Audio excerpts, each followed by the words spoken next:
आप देख रहे हैं जौहर झारखंड और आपके साथ मैं हूं विवेक। दुमका के बीजेपी उम्मीदवार सीता सोरेन ने पूर्व मुख्यमंत्री हेमंत सोरेन, उनकी पत्नी कल्पना सोरेन और झारखंड मुक्ति मोर्चा पर जोरदार हमला बोला। रांची के बीजेपी दफ्तर में प्रेस कॉन्फ्रेंस को संबोधित करते हुए उन्होंने कहा कि उन्हें कभी भी परिवार में सम्मान नहीं मिला। वो जामा बोर्ड में स्वर्गीय पति दुर्गा सोरेन की प्रतिमा लगाना चाहती थी, उनकी मौत की जांच कराना चाहती थी, लेकिन हेमंत सोरेन ने उनकी बात नहीं सुनी। जब कल्पना सोरेन ने गिरिडीह की सभा में पॉलिटिकल एंट्री की, तब भी उन्होंने दुर्गा सोरेन का नाम नहीं लिया और उनका अपमान किया। हमको और मेरे बच्चों को कई ऐसे पीड़ाओं का सामना करना पड़ा। घर से अलग थलग, सम्मान नहीं मिला। ऐसे में मुझे काम करने के लिए काफ़ी दिक्कतों का सामना करना पड़ा। शुरुआत में बाबा जो कि जब उनकी तबीयत ठीक थी तो हमको और मेरे बच्चों को देखा करते थे, लेकिन अब उनकी जो शारीरिक स्थिति उतनी ठीक नहीं है, जिसके कारण काफ़ी तकलीफ़ों का सामना करना पड़ा। और हमको ये एक बहुत बड़ा निर्णय आज का डेट में लेना पड़ा। ये मेरा जो निर्णय है, ये व्यक्तिगत निर्णय है, जो मुझे उस जगह पर बहुत पीड़ा और सम्मान नहीं मिलने की वजह से इतना बड़ा जो निर्णय मैंने लिया। आदमकद प्रतिमा जो मैं जामा मोड़ में कई साल से लगाना चाह रही थी, उसमें मैंने हेमंत जी को भी कहा था, लेकिन उन्होंने मेरी बात नहीं सुनी। और मैंने कई बार उनके सामने अपने बातों को रखी कि उनकी मौत कैसे हुई, उसकी जांच होनी चाहिए, पर इसको भी उन लोगों ने ध्यान नहीं दिया और मेरी बातों को अनसुनी करते रहे। कल्पना सोरेन जी अपनी राजनीतिक कदम को झारखंड की धरती में रखे, गिरिडीह लोकसभा क्षेत्र गई। उस दिन भी स्वर्गीय दुर्गा सोरेन जी का अपमान हुआ है। सभी शहीदों का उन्होंने नाम लिए, लेकिन जिन्होंने झारखंड को संवारा, झारखंड के गरीबों का मसीहा माना जाता रहा, उनको उन्होंने सम्मान नहीं देने का काम किया।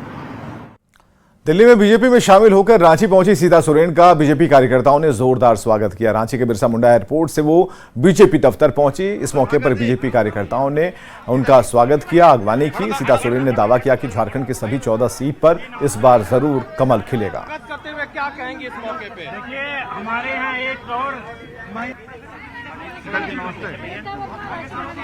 प्रभाकर जी, सीता जी, प्रभावित होकर के मैं ये भारतीय जनता पार्टी 19 तारीख को मैंने ज्वाइन किया है और मैं उनके आदर्शों के तले आज मैं झारखंड के लिए भी उसी तरह का काम करूंगा। दुमका में क्या होगा मैडम? दुमका में जीत ही जीत होगा। सबसे पहले कमल खिलेगा और 14 के 14 सीटों में भी कमल। रांची से 5 बार बीजेपी सांसद रहे रामटहल चौधरी कांग्रेस में शामिल हो गए और दिल्ली के कांग्रेस दफ्तर में प्रदेश कांग्रेस अध्यक्ष राजेश ठाकुर और पूर्व सांसद सुबोधकांत सहाय की मौजूदगी में उन्होंने कांग्रेस की सदस्यता ली। इस मौके पर रामटहल चौधरी ने कहा कि 2019 के चुनाव में उनसे कहा गया कि वो लिख कर दें कि वो चुनाव नहीं लड़ना चाहते, तो उन्होंने कहा कि ये तानाशाही नहीं चलेगी। इसके बाद वो निर्दलीय चुनाव लड़े। उन्होंने कहा कि वो राहुल गांधी से प्रभावित होकर कांग्रेस में शामिल हुए हैं। कहा जा रहा है कि रामटहल चौधरी रांची से कांग्रेस की टिकट पर चुनाव लड़ सकते हैं।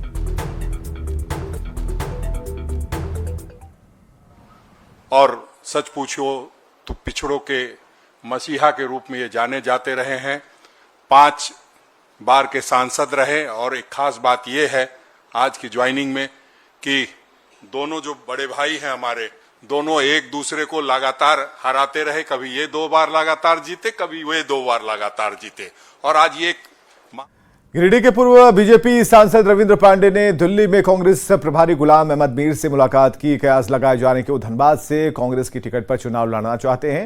हालांकि 22 मार्च को धनबाद में हुए होली मिलन समारोह में रविंद्र पांडे ने केंद्र में बीजेपी सरकार बनाने की बात कही, पर इस बीच उन्होंने दिल्ली में एक बार फिर कांग्रेस दफ्तर के चक्कर लगाए। इससे धनबाद कोयलांचल का राजनीतिक पारा चढ़ गया है और इस बार धनबाद के बीजेपी प्रत्याशी ढुल्लू महतो ने कहा कि कोई भी किसी भी पार्टी से चुनाव लड़ने को स्वतंत्र है। सकते हैं कि जो निजी स्वार्थ के लिए अगर कोई काम करना चाहता है वो कांग्रेस में रहेंगे, जो परिवार के लिए काम करना चाहता है वो जेएमएम में रहेंगे, जो व्यक्तिगत अपने सिर्फ और सिर्फ परिवार और अपने समाज के लिए काम करेंगे वो जेएमएम में। मगर जो समाज के लिए काम करना है, सभी समाज सभी धर्म को एक साथ लेके चलने का अगर सोच रखता है तो भारतीय जनता पार्टी है। ये लोकतंत्र है, लोकतंत्र में कोई भी कहीं से लड़ सकता है, किसी को कोई रोक नहीं है, वो लड़ सकते हैं, स्वतंत्र है। और मैं बहुत खुश हूँ, पार्टी ने मुझको 6 बार टिकट दिया, 5 बार भारतीय जनता पार्टी को सफलता मिली और 1952 से लेकर आज तक गिरिडीह लोकसभा से दोबारा कोई सांसद नहीं बना। से मैं ये चाहता हूँ कि देश के प्रधानमंत्री पुनः तीसरी बार बने और 4 से 5। और सूत्रों के हवाले से एक बड़ी खबर आ रही है। पूर्व विधायक कुणाल सारंगी की जेएमएम में एंट्री नहीं होगी। कुणाल सारंगी की जेएमएम में वापसी पर संशय है। जेएमएम में कुणाल के नाम पर कई नेताओं को आपत्ति है। कुणाल के जेएमएम में शामिल होने की अटकलें लगाई जा रही हैं और बहरागोड़ा के पूर्व विधायक है कुणाल सारंगी, बीजेपी के प्रदेश प्रवक्ता भी हैं। और ऐसे में जो खबर आ रही है उनके बारे में कि झारखंड मुक्ति मोर्चा में कुणाल की नो एंट्री की बात है, क्योंकि वहां के कई नेता हैं जो कि कुणाल सारंगी के विरोध में हैं।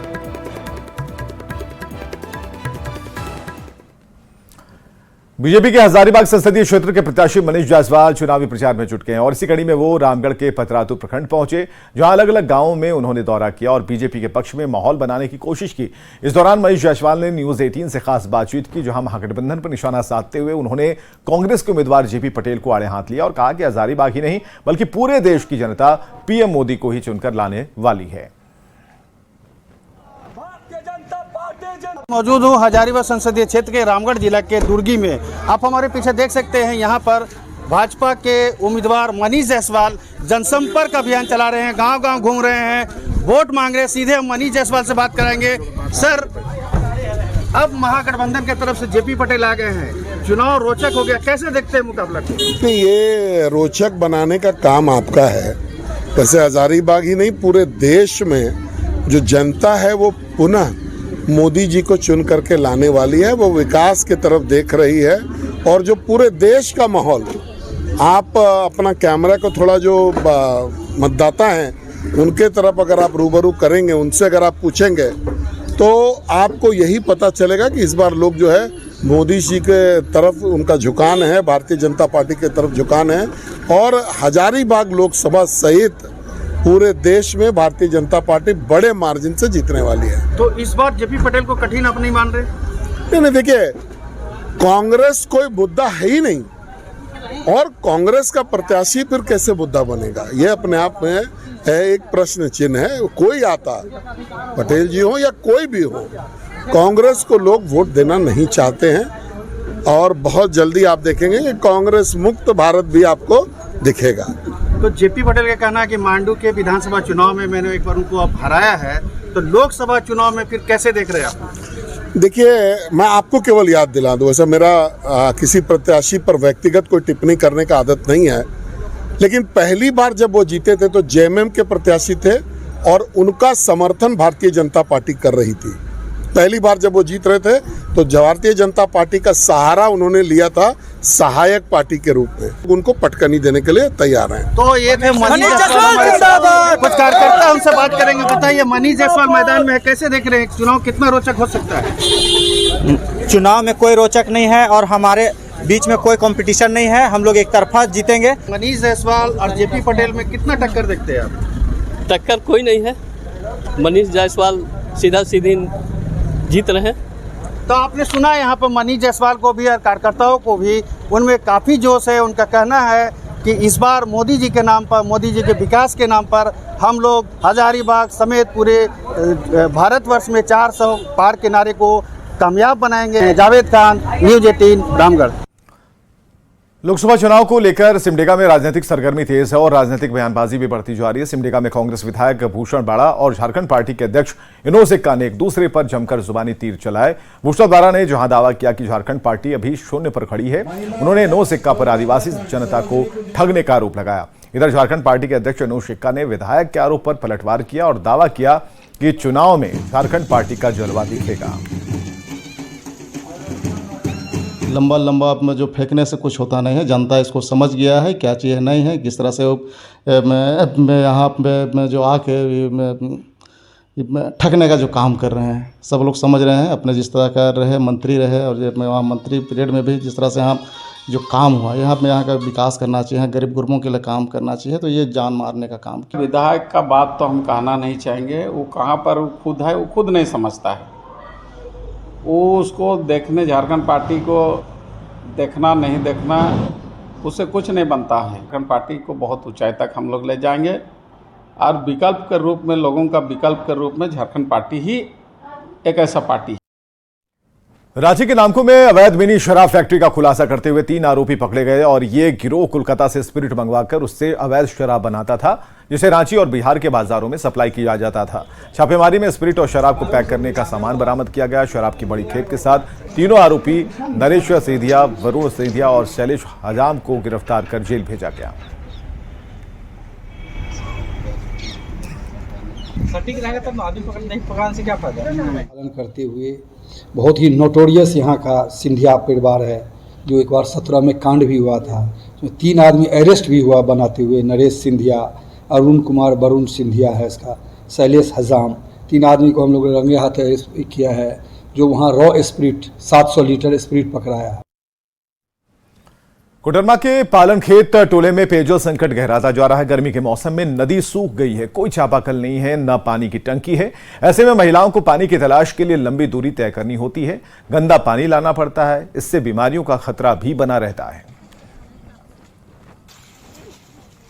ये पानी पीने के बहुत ज्यादा तकलीफ हो रहा है और पानी पीने भी नहीं मिलता है, छान के ले जाते हैं गंदा पानी। अच्छा, चापाकल नहीं है? चापाकल नहीं है, सच में नहीं है भैया चापाकल। अच्छा। पानी लेते हैं, धो के लेते हैं हरा से, तो फिर कपड़ा धोते हैं, पीते होते हैं। पानी के नहीं बहुत फजीत है, जो ये खराब पूरा पानी पियो सती नाला के। अच्छा, इसी तरह ले जाते हैं? हाँ, यह तरह। क्या दिक्कत होता है? तबीयत खराब हो जाते हैं सब, चंगा बुतरू हम लोग। देखिए हम लोग को पानी बहुत दिक्कत है, यहाँ बहुत किल्लत है, से पीते हैं हम लोग के गंदा पानी तालाब का बेच के। इसी तरह पानी पी रहे? कितना साल से इस तरह? हो गया 6 साल। चापाकल ये सब नहीं मिला यहाँ? नहीं मिला। बोरिंग वोरिंग नहीं हुआ सरकार? नहीं। तो इसी तरह पानी डेली? हाँ, इसी तरह। ये जहाँ बता रहे संज्ञान में नहीं था, अपने ये डीओ को भेज करके हम खा लेते हैं और जैसा जरूरत पड़ेगी वैसा। सर, गर्मी से पहले इस मामले को सॉल्व आउट कर लिया? हाँ बिल्कुल, ये मेरे संज्ञान में आ गया है, तो इसको जितने जल्दी हो सके इसको निराकरण करें। एक तरफ बड़े बड़े विकास के दावे, दूसरी तरफ जमीनी हकीकत जो बताने को काफी है कि ये दावे जमीन पर आते आते कहीं हवा हो जाते हैं। गिरिडीह से तस्वीर हम आपको दिखाने वाले, जहां नक्सल प्रभावित पीरटांड प्रखंड के तहत आने वाले बोकराडीह गांव में आजादी के बाद से सड़क नहीं है और कई बार ग्रामीणों ने जनप्रतिनिधियों से लेकर अधिकारियों तक इसकी शिकायत की, लेकिन कोई सुनवाई नहीं हो सकी। और ऐसे में अब परेशान होकर ग्रामीणों ने खुद ही अपने गांव की सड़क बनाने का बीड़ा उठा लिया, जहां सभी लोग श्रमदान कर रहे हैं, सड़क बना रहे हैं। ग्रामीणों ने चेतावनी भी दी कि अगर अब भी सरकार ने उनकी मांग पर ध्यान नहीं दिया तो चुनाव का बहिष्कार करेंगे। ये हम लोग का रोड नहीं है, देखिए यहाँ पर जार बुखार होता है तो यहाँ से कम 1.5 किलो 2 किलो मतलब ये डोली करके मतलब खटिया से ये बना करके हम लोग ले जाते हैं। और मतलब सरकार को कितना बार हम विधायक को भी कितना बार नोटिस, इसका कागज भी दिया, हमें इसमें कोई सुनवाई नहीं हो रहा है। और इस बार जो वोट हो रहा है इसमें अगर नहीं बन रहा है तो हम लोग नहीं देंगे वोट। हम लोग रोड का प्रॉब्लम है, रोड बनाने हम लोग जा रहे हैं, देखिए हम लोग लगे हुए हैं। सरकार तो देखता नहीं है, इसलिए अपना हम लोग ग्रुप करके हम लोग बनाते हैं। हम लोग का रोड का जरूरत है, शादी ब्याह लगा है। और दुमका से बड़ी खबर आ रही है, जहां पेट्रोल कांड में 3 को उम्र कैद मिली है। दुमका की अदालत ने फैसला सुनाया है। पेट्रोल छिड़ककर जिंदा जलाने का दोष युवती को जिंदा जलाकर मारा गया था। 25-25 हजार का जुर्माना भी लगाया गया है और वारदात के 7 महीने बाद आखिरकार इंसाफ मिला है।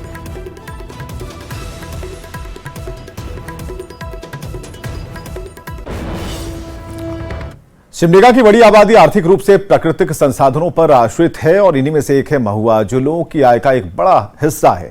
लेकिन यहां महुआ खरीद करने के लिए कोई सरकारी मंडी उपलब्ध नहीं है, लिहाजा ग्रामीणों को इसकी सही कीमत नहीं मिलती। मंडी ना होने से यहां बिचौलिए सक्रिय हो जाते हैं, औने पौने दामों पर ग्रामीणों से महुआ खरीद लेते हैं।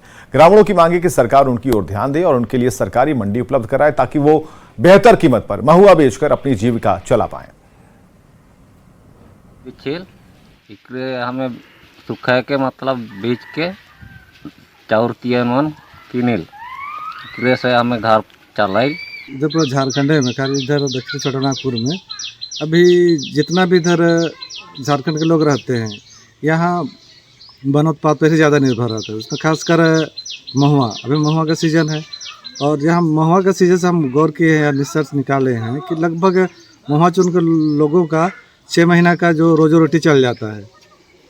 और अभी यहाँ पर इस सीज़न में बिचौलिया काफ़ी यहाँ पर हावी हो जाते हैं और यहाँ कोई सरकार से कोई सुविधा न मिले, चाहे कोई एक व्यवस्था नहीं बनाने से औने पौने दाम में जो भी है किसान लोग अपने महुआ को बेच देते हैं। जमशेदपुर में सड़क हादसे में लगातार हो रही मौत रोकने के लिए अब युवा वर्ग को आकर्षक हेलमेट के जरिए जागरूक किया जा रहा है। इसके लिए हेलमेट दुकानदार की पहल भी रंग ला रही है। दरअसल अब मिकी माउस, मंकी और दूसरे कैरेक्टर के से जुड़े हुए हेलमेट के कवर बिक रहे हैं, जो देखने में आकर्षक भी हैं। कुछ अलग दिखने की चाहत में युवा अब इन हेलमेट को खरीद रहे हैं और साथ ही दूसरों को भी हेलमेट खरीदने के लिए प्रोत्साहित कर रहे हैं। रोड में निकलने का बहुत ज़्यादा अच्छा है। कहीं कहीं हेलमेट नहीं पा रहे, देख के बहुत सारे आदमी ले रहा है, ये हेलमेट भी चल रहा है ज़्यादा। ये अच्छा भी है, प्रशासन भी है, भी नहीं बहुत सारा आदमी लेके नहीं घूम रहा है। ये बोला बहुत सारा ये हम लोग का जैसे ये वाला ले रहा है अभी। ये तो मेरे को भी बहुत पसंद है, तो हम लोग वीडियो बनाने के लिए लिए थे बस।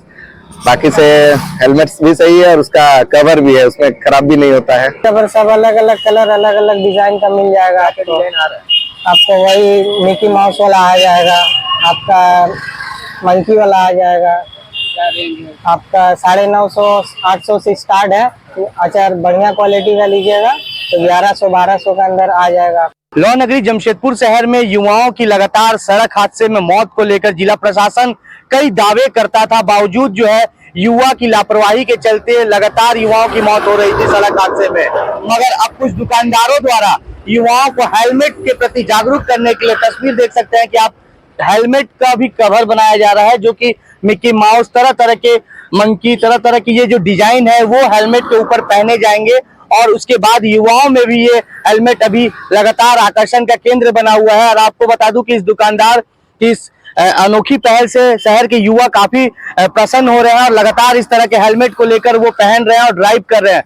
तो कहीं ना कहीं जिला प्रशासन की जो ये बड़ी चुनौती बनी हुई थी कि सड़क हादसे में जो युवाओं की मौत हो रही थी, उस पर कहीं ना कहीं ये लगाम लगता दिख रहा है। मगर अब देखना ये है कि इस हेलमेट के प्रति कितने युवा जागरूक होते हैं और लगातार जो लोगों से अपील की जाती है कि आपकी सुरक्षा आपके परिवार के लिए बहुत महत्वपूर्ण है, तो हेलमेट और सीट बेल्ट का उपयोग करें। मगर ये कितना कारगर होता है वो आने वाला समय ही बताएगा। न्यूज़ 18 के लिए जमशेदपुर से आशीष कुमार तिवारी। धनबाद CWC की पहल पर बेसहारा बच्चों के लिए ये वरदान साबित हो रही है। दरअसल जिले के रेलवे स्टेशन, बस स्टेशन, बाजार और दूसरी जगहों से मिलने वाले बच्चे, भटके हुए बेसहारा बच्चों की जिंदगी को संवारने में CWC बड़ी भूमिका निभा रहा है। CWC की पहल का ही नतीजा है कि इन बेसहारा बच्चों को देश ही नहीं बल्कि विदेश के परिवार भी गोद ले रहे हैं। हाल ही में यहाँ के बच्चे को एक अमेरिकी दंपति ने गोद लिया है। वहीं केरल के एक शिक्षक दंपति ने भी यहाँ से बच्चे को अडॉप्ट किया। देखिए, मेरा ज्वाइनिंग 2022 जुलाई में हुआ है। अब तक जो मुझे जानकारी है उसमें एक बच्चा का हुआ है, बच्ची का कनाडा चला गया, वो NRI था। और दूसरा जो है एक बच्ची जाने वाली है, जिसको हम लोगों ने असरपी हॉस्पिटल से पिछला साल जून 2023 में उसको हम लोग असरपी हॉस्पिटल से CWC ने उसको स्पेशलाइज एडॉप्शन एजेंसी में भेजा था।